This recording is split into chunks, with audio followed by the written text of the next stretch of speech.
I've always been a kleptomaniac.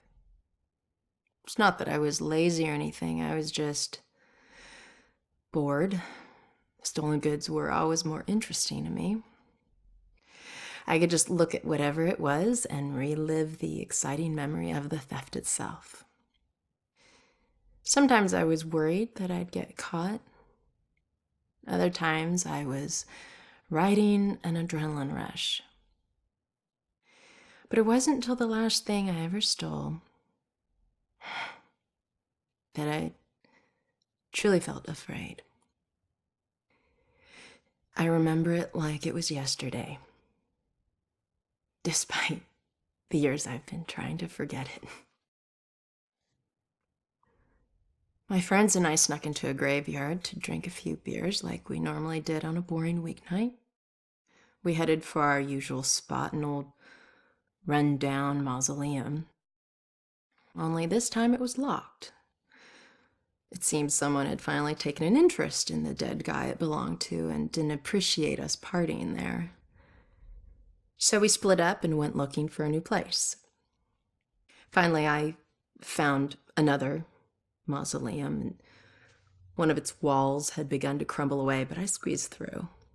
The inside looked the same as all the others, except for one thing.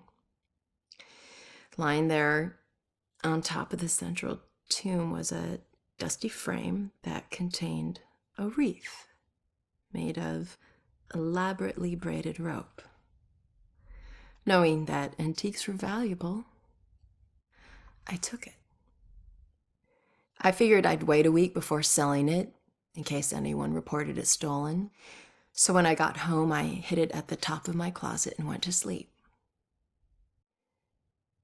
That night, I had horrible nightmares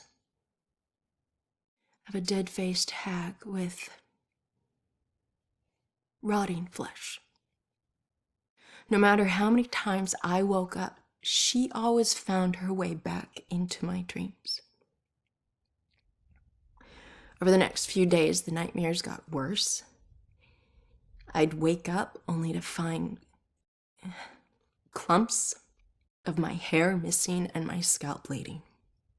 I chalked it up to stress and feelings of guilt about stealing from the graveyard.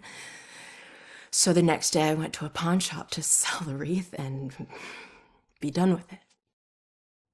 I could feel a shiver run down my spine when the pawnbroker informed me that the wreath wasn't made from a rope at all. It was actually made from the human hair of a deceased loved one, as was customary in the late 1800s. I wanted the nightmares to stop, so I sold it to him. Unfortunately, it didn't work that way. Now I spend my time trying to track it down, hoping to return it so I can finally get some sleep.